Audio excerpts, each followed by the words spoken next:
I've been hijacked before, and I've been shot upon, and they took my car from me, and then I still got a bullet rightly in my spine, and which they failed to take it out. So those are some of the experiences which I encountered in South Africa. To Ghana due to the xenophobia attack, and it was very hectic for us. So we couldn't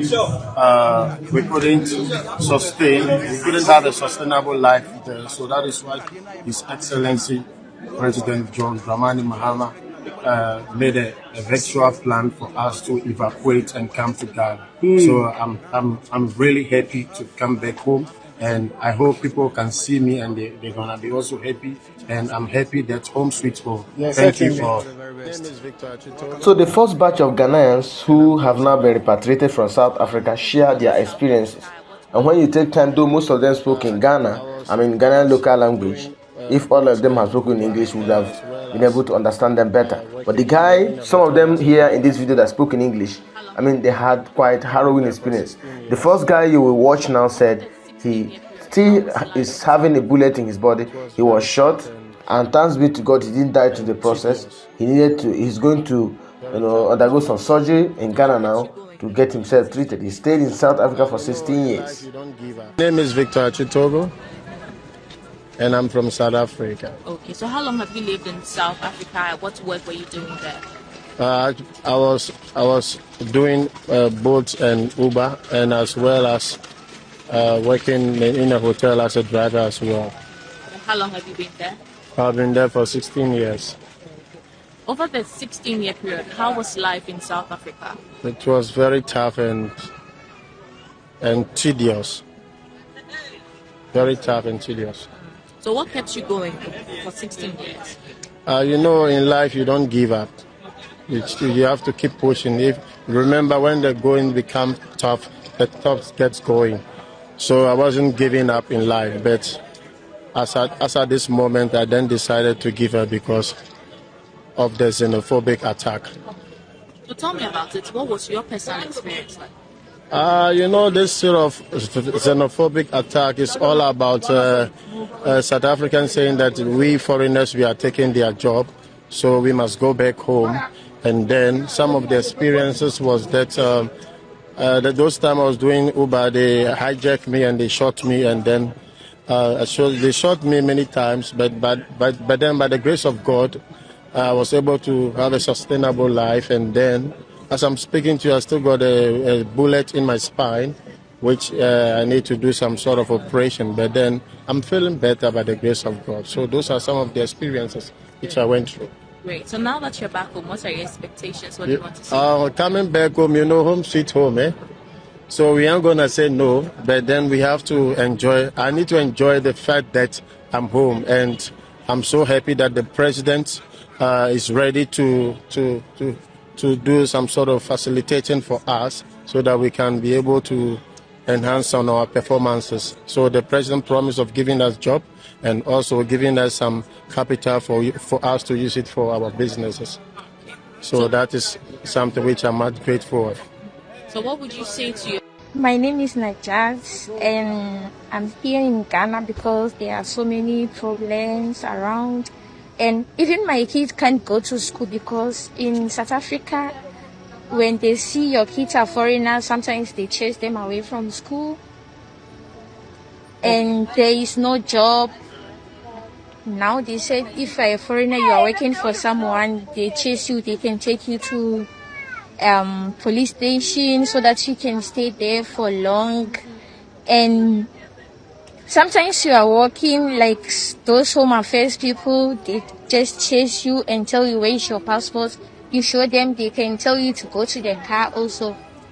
And that is the problem that I came to Ghana, and even if I'm going out, I'm scared. Like, I have to take my kids with me before I can go out to buy something. Yeah. For how long have you been in South Africa? 6 years. 6 years? Yeah. Okay. Now, what memory do you have about South Africa? What you can say about South Africa? South African, they are good people. It's not all of them that they are fighting. Some of them are not happy about what is happening. Even at the airports, those migrations, some of them, they told us that they are not happy about what is going on. So we mustn't blame them. So, looking at what happened to you in South Africa, do you still support the borderless Africa? Like they want to make Africa a borderless Africa, where you can enter into any country you want to enter. I'm in politics, so I can answer what you are saying. Tell us about your experience. Very, very bad experience in Africa. It's not safe for anybody at all. So I wish for us to be here in Ghana, because here it's very safe and happy for all Ghanaians. Because what exactly happened to you in South Africa? Were you attacked? Yeah, I was attacked 2020. I forgot the date, but it was 2 years ago. They arrested me and my child, this little girl, when she was 2 years old, for this passport issue in South Africa. So I'm very happy to be home. Thank you. So guys, I've never seen government that is so swift and fast like that of Ghana. See, there's this video I'm going to be sharing here. This video you're seeing here. These are officials of the government in Ghana. They already made provisions of relief items for the Ghanaians that will be coming back from South Africa to Ghana today. Oh my goodness. They already made preparations. They already made preparations for them to come back home. Just look at an intentional government. Look at an intentional government. Oh my goodness. Come on. When you see something, some government that are doing well, please try to applaud them. This is not all about maybe they are doing politics or their campaign. No. These are government that are so concerned about its citizens. Government that are so concerned about the safety of their own citizen. Most times I look at myself as a Nigerian and I just nod my head in pity. I ask myself these questions. Are we really not opportune to have some governments like that have this human conscience that just think about us Nigerians and want to help us out of every situation we've been through? But Ghana government, you guys are the I don't know what to say to you guys, but you guys are actually so amazing. Truth be told. I am ashamed of a South African president. Nelson Mandela is ashamed of you. He's actually rolling in his grave. African unity is ashamed of you. Because if one Africa is humiliated anywhere, all Africans should be offended everywhere. What are you doing? Are you aware that Africans are being haunted, beaten, humiliated in the streets of South Africa by the same people enjoying freedom that was paid for by continental sacrifice? You are always quiet. Silence means sponsorship. Where are the emergency reforms? Where are the protection for African migrants? Where are the arrests of xenophobic attackers? Where is your leadership? Why is the energy always strongest when the target is another African? Have you guys forgotten how the entire continent came together during the period of apartheid and supported you guys? I just saw a disturbing video of a Ghanaian being asked to go back to Ghana. Nigerian shops burnt down to ashes by South Africans. Those thugs, barbarians. Where are you? What are you doing about this? Have you guys forgotten how Ghanaians supported you during the period of apartheid? First sub-Saharan African country to gain independence, 1957. Kwame Nkrumah, he made liberation movement a mission. Openly supported anti-apartheid and colonial movement across the entire continent. Nigeria gained independence 1960, 1st of October. Nnamdi Azikiwe, he openly supported a liberation movement, gave political and financial support to South Africans. Nigerians gave money to South Africans in bundles. Nigerians gave bundles of money, bundles to South Africans. Scholarship to those in exile, refuge. And today they are being killed, being burnt. Their businesses are being burnt down. 1960 to 1980. Julius Nyerere of Tanzania, he hosted South African fighters. Kenneth Kwandi of Zambia, he provided a refuge. Leopold Sédar Senghor of Senegal, he provided diplomatic support to South Africa. Algeria provided military training to South African fighters. Nigeria even had to nationalize the British petroleum assets, partly over apartheid-linked era interests. And today, South Africans, when South Africans get independent in 1994, the whole of Africa celebrated like it's our own child graduating. And today we are being kicked. You cannot be silent. Do something. Act. African Union, Organization of African Union, Ethiopia, Addis Ababa, 1963. Addis Ababa Organization of African Union. It was because of you guys. Liberation of Africa, mainly the end of apartheid. The Soweto Convention, the Soweto Uprising, 1976. The whole of Africa marched, sang, cried for your separation. And today we are being treated poorly in your country. You have to do something, Mr. President. Do something. Do something. Act now. Else, we're going to know you're supporting this movement. And we are also going to come together and take measures against South Africans. South Africans have to pay for this. Find it in your good heart, because Africans, you are good people. Find it in your good heart to forgive us. We are sorry. We are ashamed of ourselves. And we sincerely apologize for this madness. We are sorry. Please, don't treat all South Africans the same. We are dealing with these criminal elements who want to project us as people who do not love our own brothers and sisters. Forgive us.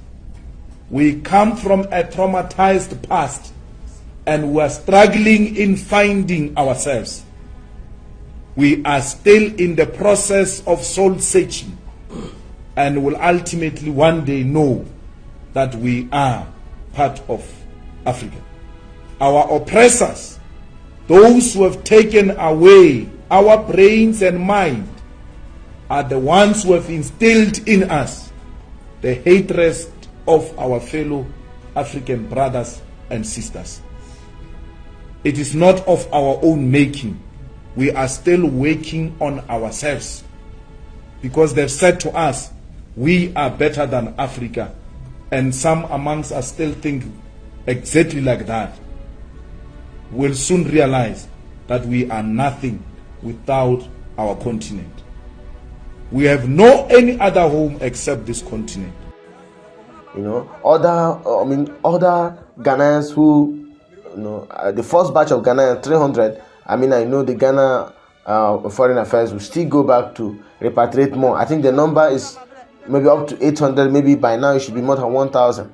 What fellow black Africans had to go through in another black African country. If this is happening in North Africa, we say, oh, maybe because they are light-skinned, in Egypt, in Tunisia, in Libya. Maybe we can just say, oh, maybe because they feel like they are white-skinned. We are talking of black Africans. Make no mistake, in South Africa, the whites own 70% of the private lands. Most of the companies, structures raised in South Africa are managed by South Africans, and buildings are done by white South Africans. Now, the people that are kicking against other black Africa are not white South African. They are black South African. They say that black Africans, are the reason for their joblessness. You could imagine in a world that fellow black Africans will rise up to say that their fellow black Africans are the reason for their joblessness, the reason for their failed government. Cyril Ramaphosa, the president of South Africa, cannot even utter a word because of the Fala Fala saga. It's a big issue now. They are about proceeding forward to start his impeachment process. So the man cannot even say anything regarding immigration. People that are not government officials, who know nothing about immigration, will wake up and start demanding that foreigners should show them their document, their ID. And 80 to 90% of these foreigners are showing them their valid ID for staying in South Africa legal. They say, no, we don't just want, whether you are legal or illegal, we just want you to be out of South Africa. This is horrible days that we live in. And we are talking about an event like this that is not even in the Stone Age. It's happening in 2026. We are about to enter the 22nd century if we have not even entered.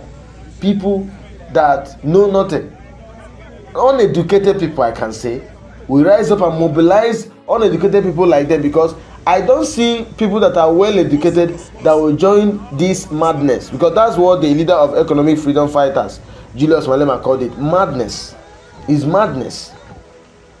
It's real madness. What they should even be fighting is to how to get their 70% of private land that is in control of the whites. What they should even be fighting against is how they should be able to get control of economic buildings, everything, infrastructural development is run and managed by the whites. Now, what are the other Africans are doing? They come there, they are opening barber shops, they are running spaza shop, and these guys enter there, hardworking Africans like Ghanaians, Ethiopians, Nigerians, Zimbabweans. They are the ones in universities teaching.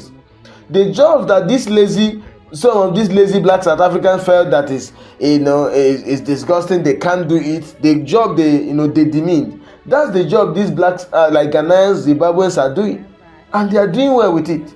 These guys want jobs that they will paying them maybe 50,000 rands per month, 20,000 rands per month. But another black African will just come on board and maybe you are paying them 1,000 rand or maybe 500 rand in a month, or maybe in a week or in 2 weeks. They just manage it. That's how these guys survive. And that is actually how South Africa was built. South Africa was built by foreigners, not even black South Africans. South Africa was built by foreigners. Since apartheid, South Africans, black South Africans, have been fighting for freedom. I don't know when they will end their freedom fight. They'll be fighting for freedom. And for you to think that this freedom fight or this fight against fellow Africans will stop, now, it will never stop. This xenophobia will continue. As long as these guys will not mobilize themselves and say, how can we help ourselves? How can we create jobs? How can we create vocational training centers? How can we create skill acquisition centers? That is not what they are after. They are after inheriting what all their fellow black Africans have built. That cannot help you. Even God, the God of justice, know that that is not fair. You can't inherit another person's struggle and you succeed with it. Never. It can never happen. So all these things they are doing, this display of madness will continue.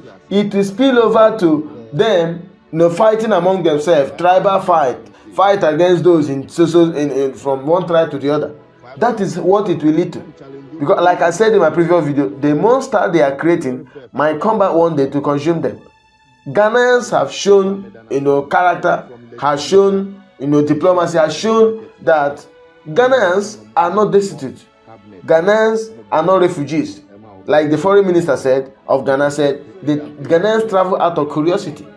And because this development of xenophobic attacks, unnecessary attack on fellow black Africans, the president of Ghana, John Mahama, sent charter flight to go and pick Ghanaians up. And I've seen some videos, you might watch them yourself, giving them 5,000 Ghana cedis and giving them 2 packages. One, to help them settle down and to help them to transition to the Ghana economy, and then to start something else better for themselves in Ghana.